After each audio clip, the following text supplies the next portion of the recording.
Good afternoon, everyone, or good morning to our Mountain and Pacific time zones and Hawaii and Alaska. My name is Farouk Balagoon, and I'm the OVC TPA specialist for the OVC Performance Management team. Thank you for joining us for this session in which we'll be highlighting some key reporting points for you, our human trafficking housing grantees, to keep in mind for the July and future reporting periods. Before we get started, I want to highlight just a few items. As I mentioned, this session is being recorded and it will be available on the OVC website at a later date. A copy of the slides will be sent out to all attendees and housing grantees after the session. If you have any questions during the session, please use the Q&A box. If you don't see it, it's in the bottom right corner of your screen. Those three dots, if you click that, you'll open up the Q&A. So answer your questions in there and our team will respond. If you have any comments to me or our team, please feel free to use the chat box, which you can also open up if you don't see it, with those three buttons, the three dots in the bottom right corner. And if you have any issues with audio or any other difficulties during the session, please send a private chat to my teammate, Aubrey Sneesby. To ensure that everyone is able to access and use the chat box, let's get started with the question. If you put in the chat, what's your favorite city to visit? I know it's summertime, there's summer vacations, people traveling. I may or may not be using this to plan some of my own travel, so I might incorporate a few of your ideas into my own plans. So let's see, I see Edinburgh, Scotland, Paris, Mexico City, Savannah. I've heard good things about Savannah, Georgia. I need to go down there. Pittsburgh, oh, I've been there before. I don't know if that's my favorite city to visit, but it was definitely interesting. Okay, great. I see a lot of responses coming in, so it seems like everyone's able to access the chat box. All right, perfect. Thank you. Before we get started, I will turn it over to Kristen Wessler, a program manager in the OVC Human Trafficking Division, to provide some opening remarks. So, Kristen. Sarif, and thank you all HD housing grantees. It is such a joy to have you with us this afternoon. I apologize for the late notice of getting this out, but we did want to get this webinar out to you before the next reporting period, what Sharif mentioned is upcoming. So luckily this will be recorded, so you can share it with fellow colleagues or partners if they're not able to make it. But I want to give a huge shout out and thank you to the PMT team for making themselves available this afternoon. I also want to acknowledge and thank especially our FY20 and 2021 grantees. Given the transitions we have had with our performance measurement platforms across the years, I know we've put our older grantees through quite a few hoops. We have now landed in the PMT officially, and I'm really excited about the capacity of it. So I'm hoping that this presentation will give you some insight and answer some questions you have. And for our new staff or new grantees, I hope that the information is helpful as well. There'll be several resources shared at the end. And then finally, if you feel after today's presentation that you need to make some changes to past performance PMT reports that you've submitted, please reach out to the PMT help desk or your OVC grant manager, and we can assist you with that process. The PMT help desk contact information will be provided at the end of the presentation, and then hopefully you already have the contact information for your OVC grant manager.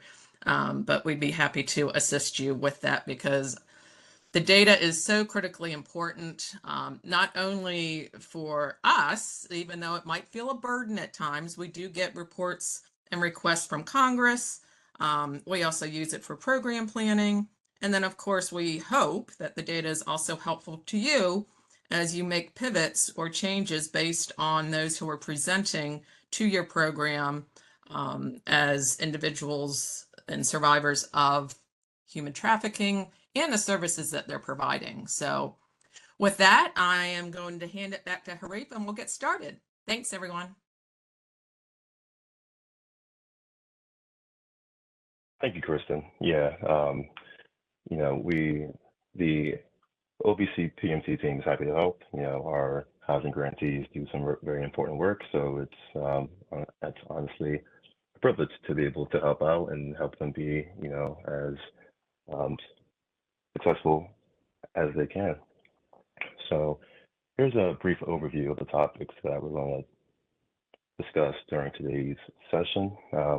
We will review how to accurately report the various shelter or housing services, highlight a future change to the rapid rehousing service and the PMT, talk through how to interpret the new semi-annual PDF report format, and then also review the two-step process for submitting the PDF report, as well as where to report your responses to the semi-annual narrative questions. And lastly, we'll showcase a few resources available on the OBC website and how to contact the PMT team for assistance.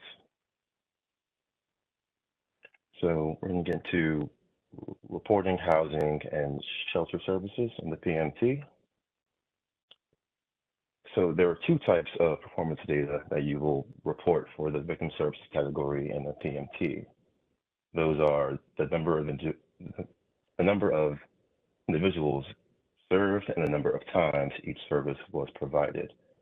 For question 18D, you will report the number of trafficking victims and the eligible family members, or in other words, the total number of individuals who received shelter or housing services during the 3-month reporting period. Questions 18D1 through 18D7 encompass each of those service categories. For each category, you will report the number of times that each service was provided during the reporting period. Because one individual may receive multiple services or one service more than one time, the number of times that services are provided that might be greater than the number of individuals served, and that's perfectly okay. I'll repeat that. So because one victim or individual may receive multiple services, the number of times that a service is provided might exceed the number of individuals who were served. And if you, in the PMT, if you hover your mouse over question 18D under the blue and underlined text, it will reveal the blue insert with some guidance about how to report on this question.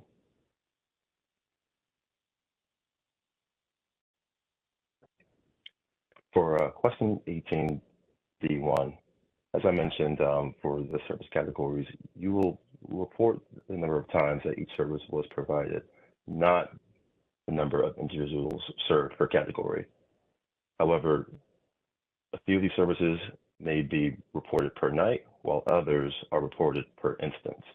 So with 18D1, starting with emergency shelter replacement, this involves providing emergency short-term shelter to individuals, and that's reported per night. So if you provided shelter to one individual for 10 nights, then you would report 10 nights. If you provided 2 people shelter for 10 nights, then you will report that as 20 nights in your data. Question D2, transitional housing, that occurs when you provide temporary housing for individuals who cannot safely return to their former housing. And this is also reported per night.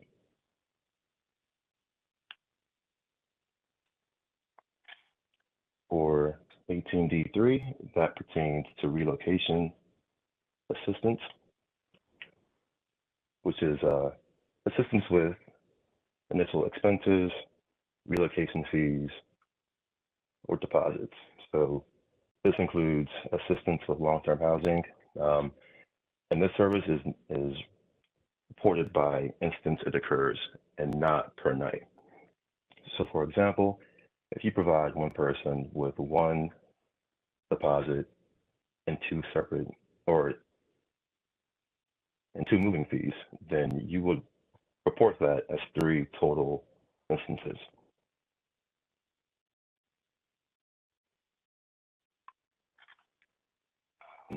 For 18D5, rapid rehousing. So if you previously reported on this, there is a change that is coming to the PMT. So starting in July 2025, so July of next year, previously this has caused, confusion for grantees, and our team, along with the grant managers, have received questions about it.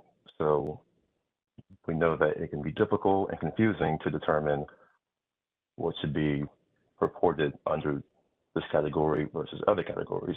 So starting next year in July 2025, rapid rehousing will no longer be in the PMT, and you will no longer, it won't be an option for grantees to report on. So we recommend that between now and July 2025, that grantees no longer report anything under this service, but instead use the other categories to report your services as appropriate. Throughout the next year, we'll be sharing more info about this change via emails, training sessions, and webinars. But if you have any questions, you can reach out to your OBC program manager, our team, or the PMT help desk. For question 18D5, rental assistance, that is providing assistance for a location that's not a shelter nor a residence in the period of transition.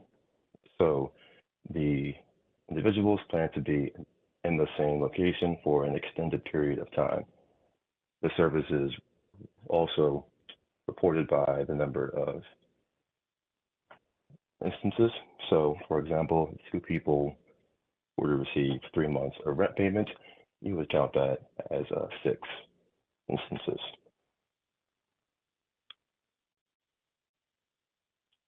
For host homes, that is transitional housing that allows the movements of families and victims to permanent housing within a reasonable amount of time. This is a service that is reported per night.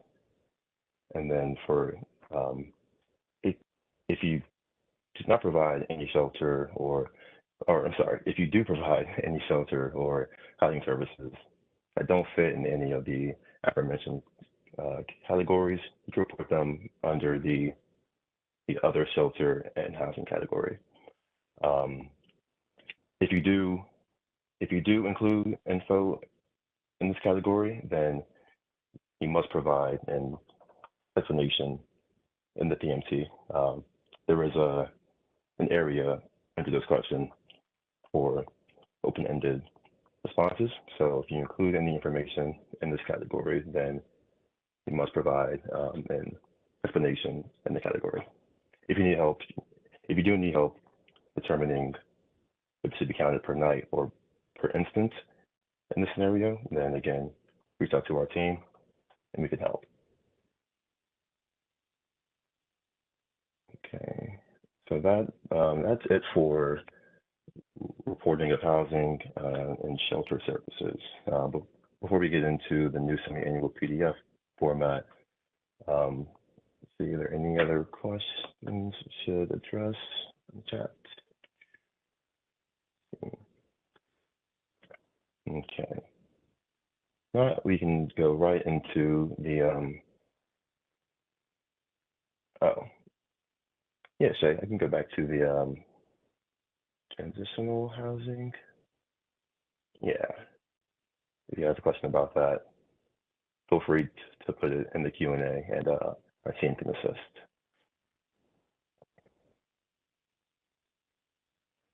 All right.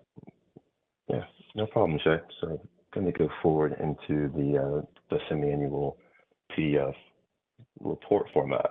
So in the recently updated PDF report, the data are presented per quarter rather than presented as an aggregate total. So the number of total confirmed or potential victims of trafficking served in question 2 per quarter does not include duplicate individuals served. However, if you aggregate the total number of victims that were served across both quarters, that total may include duplicate individuals due to clients being served across reporting periods. So in the screenshot here, the 8 individuals reported in quarter 1 and the 10 reported in quarter 2, circled in blue, each of those represent a unique count of individuals that were served. However, if you add them together and get 18, that total might include duplicate individuals who returned for services across both of those quarters. But if you, in question 5, the number of new individuals served does not include duplicates, even if you aggregate them across quarters, because individuals served, individuals reported in this question should only be reported as new during the period when they first received those services.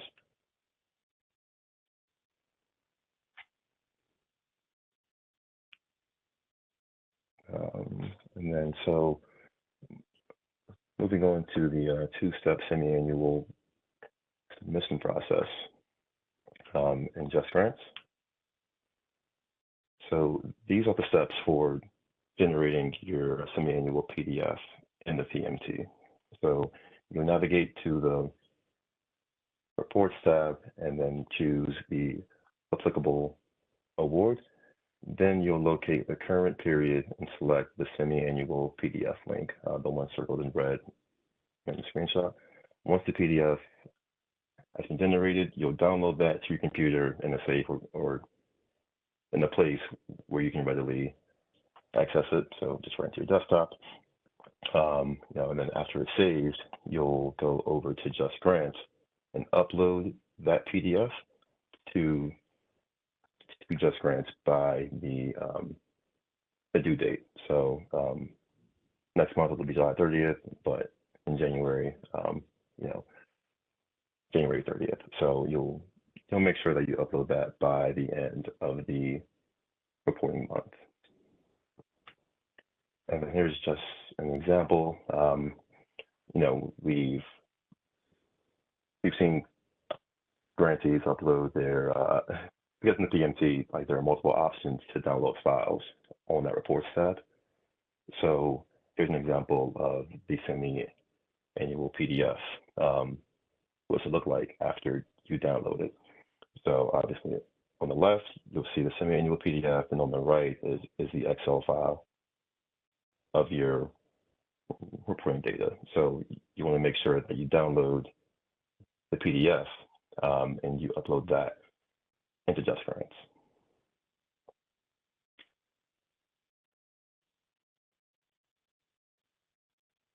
And then, so when you do log into JustGrants, you'll navigate to the appropriate performance report and scroll down to the attachment section. And then you'll click upload, attach the file that you just saved from the PMT, and then you'll upload that into JustGrants. We do this so that in JustGrants, there's a record of your quantitative data. And then speak a bit more about your qualitative narrative responses in the next session. So again, reporting on your narrative responses in JustGrants. So in addition to the quarterly performance data that's reported into the PMT, grantee, you're required to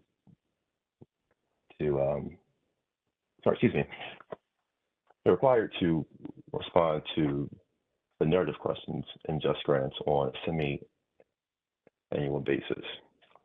So human trafficking grantees, you should report your narrative data directly into JustGrants and not as a separate attachment.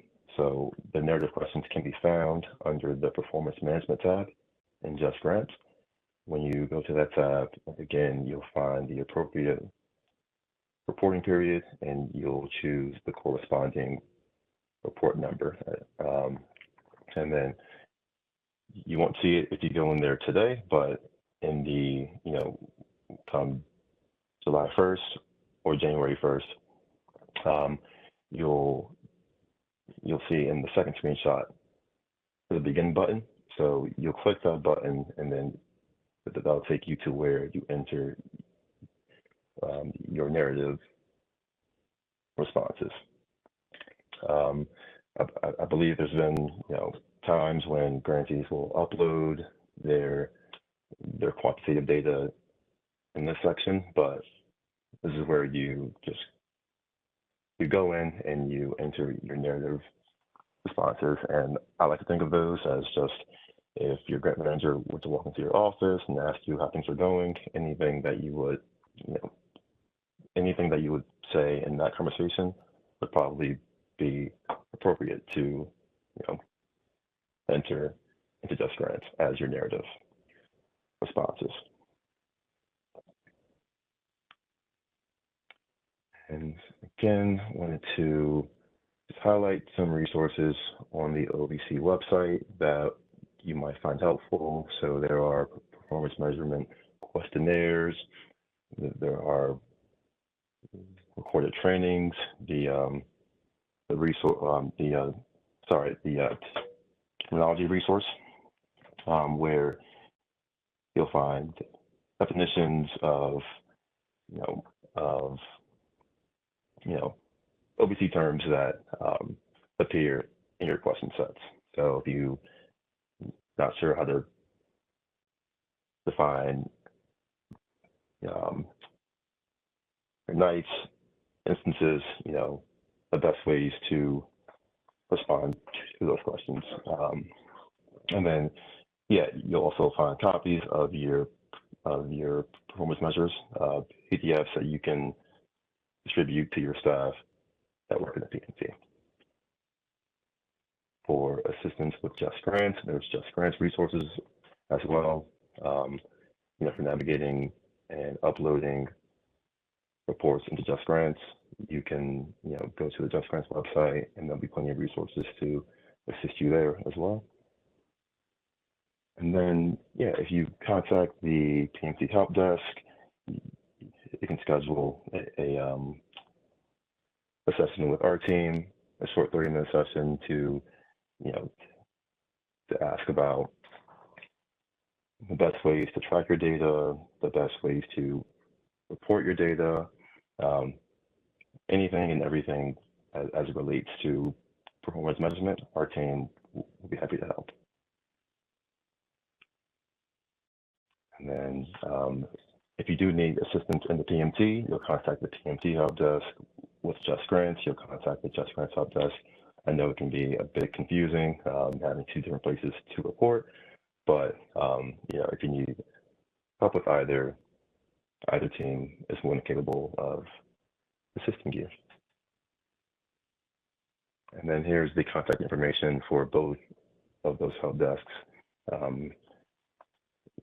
You can call, email. In July, it'll be busy, but our team is happy to help, happy to assist you as best as we can. As I mentioned earlier, you all do very important work, and it's our job and honestly our privilege to help you do that work as best as we can. And I will just leave it here on this slide if anybody wants to write down this information.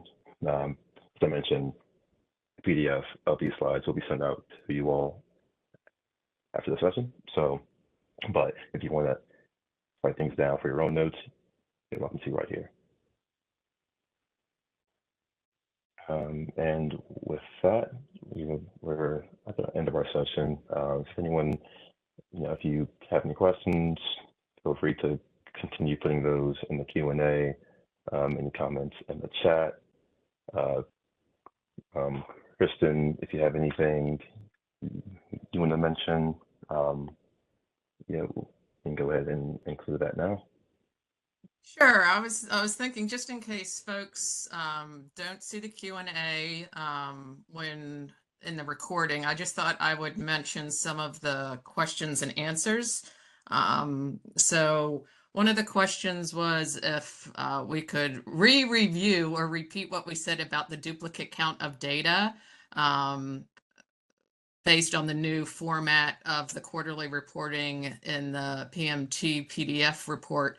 And I copied the information in the response, but it's basically that the number of total confirmed or potential victims of trafficking served, which is question 2, per quarter does not include duplicate individuals served. However, if you aggregate the total number of individuals served across both quarters, that may include duplicate individuals served.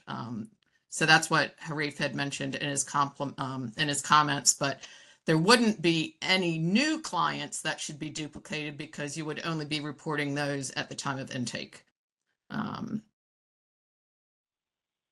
Let's see. And then the other question that was posted was if we have been reporting, it's basically if you've been misreporting some of your data based on the presentation today, is it possible to catch up the entry on your next report in JustGrants, or do they need to modify, or do you need to modify each individual quarter? And Virginia responded, she said, you could always edit previous performance data as needed. Feel free to reach out to the PMT help desk if you want help unlocking previous reports. You need to modify each quarter individually, though. And then Aubrey also chimed in that you can always reach out to your OVC grant manager and the PMT team to determine how far back you're going with that, because of course we're recognizing we have some grantees on the call who may have a 2020 or 2021 award, and then some of you are newer, like 2023 grantees. So feel free to reach out accordingly for some direction. Let's see. Thank you for, I see the comment about stopping the use of rapid rehousing. Yeah, it was causing some confusion, which is why we were seeing it as OVC grant managers in our correspondence and our work with you as grantees. So we raised it up with the PMT team to see if that is something that we could modify in future reports. And luckily we can. It's just not a quick fix, but it is coming. And as Harif mentioned in the presentation, just, in the meantime, just stop using rapid rehousing as a reporting category and default to the definitions that were provided earlier. And then I have not been in chat, so I'll defer back to Harif or anyone on the PMT team if you have any other comments or questions you want to address. Yeah, thanks, Kristen. I think there's a question about where to report coordination of housing. I think you could put it under the category that fits best as needed. So if it's as it relates to the type of housing that you're coordinating, if that makes sense. So put it under relocation assistance. If it's transitional housing, put it there. I hope that answers your question.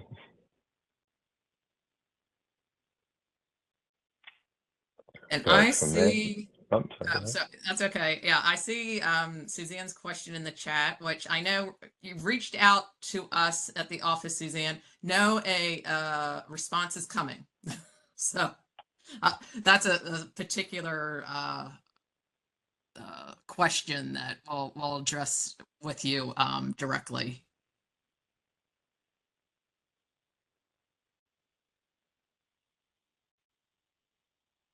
Um, any other question? Because as I said, I know I have gotten some doozy questions from some of my grantees about data. So I encourage you, we have the experts on the line. If you have questions or any confusion, even like, even if you don't, if something is not clear, we can revisit it again. Now is the time. We have still another, almost 25 minutes. We've blocked off a whole hour, so I want to make sure that we're here for you. And we made it specifically to housing intentionally because we were seeing a lot of reports we had to do change requests for. So I see another question in the Q&A. Is there someone I don't know if it's a program question or a PMT question.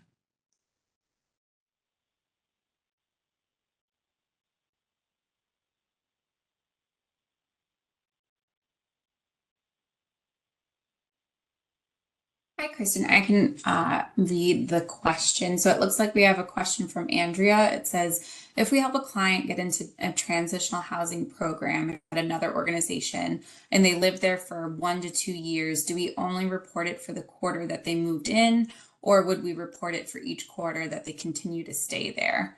Harif, do you want to answer this one? Yeah, so you said a grantee that your system of housing over a period of 1 to 2 years, and you're asking, and the question is that should be reported only in the first the first time they stay there. Yeah, I believe that you would report that as just one instance, but hey, Kristen or rest of my team, if I'm mistaken, please let me know. But I believe that you would report that as one instance.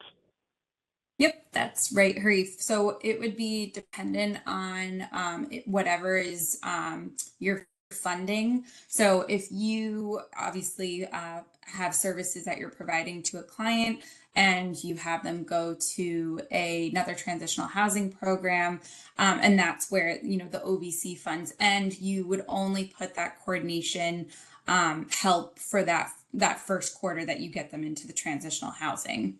The only exception there would be if that transitional housing program is a sub-grantee of yours, where you're funding or allocating OVC funding to them, and that funding is being used for the transitional housing program. But most likely, it's just going to be for that first quarter that you provide that coordination. Yeah, this is Kristen. Thanks for the clarification, Aubrey, because that was my first thought is that other organization funded under your OVC HT housing grant? And so per Aubrey's response, if so, then you would track if that other agency is being funded with OVC funding, you would track the services and housing assistance out, beyond, as long as they're still receiving housing assistance. But if they are not, that other organization is not a subrecipient, then it would just be for the quarter. Awesome. Thank you for clarifying also, Kristen. It looks like we have another question from Heidi. So Heidi is asking, what's the best way to add coordination of services with subcontractors and landlords? So essentially the steps before the client moves into their new place. She's saying that her org spent a significant amount of time with housing search and placement assistance. To me, that sounds like it would be going into relocation assistance, but Harif or Kristen, please feel free to add in. So this is Kristen. The other area, again, I like now that I know the housing assistance or the relocation assistance clarification. I think sometimes grantees also put this under case management because there hasn't been clear definition between case management, which is outside of the list of housing services, and relocation assistance. So now this is almost like a conversation back to Aubrey, I guess, of how you would differentiate case management versus relocation assistance. Sure. So, what I would recommend is whatever your organization has been recording, or so if your organization has been going into case management, or if your organization has been going into relocation assistance, I would just, kind of choose that one, make sure it's consistent, and continue to report that way. Yeah, Aubrey, thank you. That's a great point about picking a method and being consistent with it. Taking the method that best fits the scenario and just making sure that you're consistent, making sure that you're consistent with that method across each period is definitely a best practice. So yeah, thank you for highlighting that, Aubrey.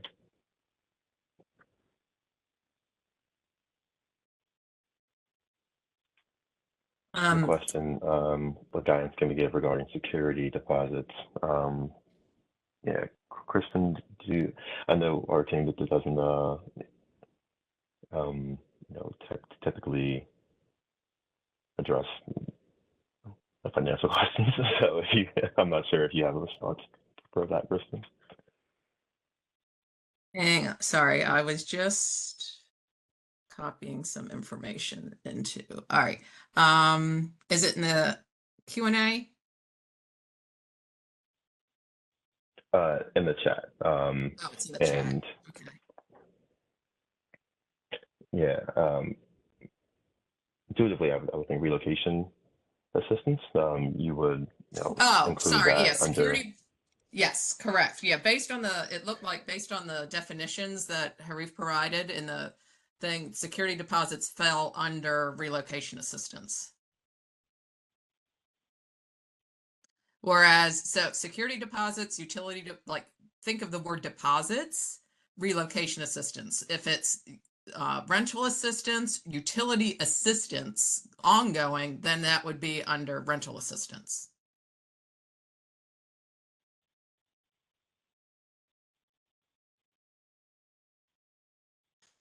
I did also see a mention about the Excel spreadsheet in the chat. Sorry, I've been going in between Q&A and chat. And so, yeah, there's, as Virginia noted in the chat, there is no need to use the Excel spreadsheet unless you choose to. So for former grantees, you're familiar with the Excel spreadsheet. That was our transition between TIMS and PMT. That is still available to use if you don't have like another software platform where you track program data. You still need to have that individualized program data to support your PMT data. So always keep that in mind. However, there are some grantees, I know they're out there, that use their own platform or performance data system. So if you have that, you do not need to use Excel document, but that is available for those who need it.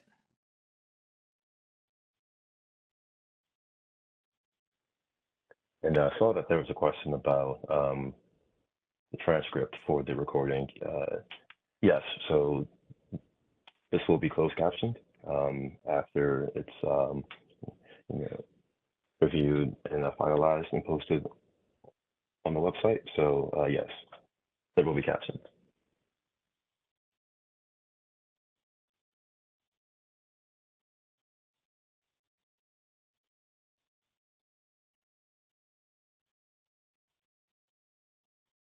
Okay.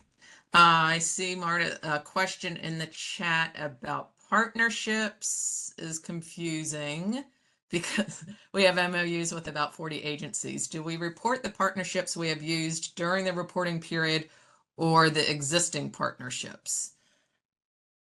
PMT team, how do you usually direct grantees to answer that question for partnerships?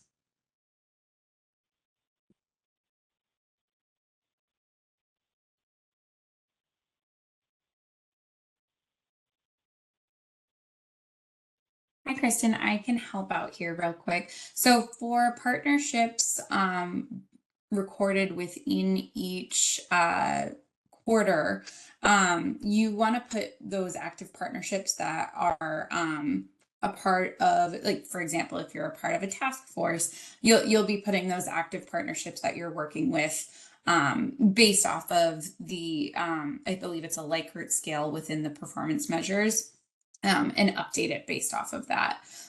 So in a way, yes, you're going to be reporting the agencies every single quarter, but it's those that are active. So, you know, the existing partnerships that are active within that quarter. Hope that helps.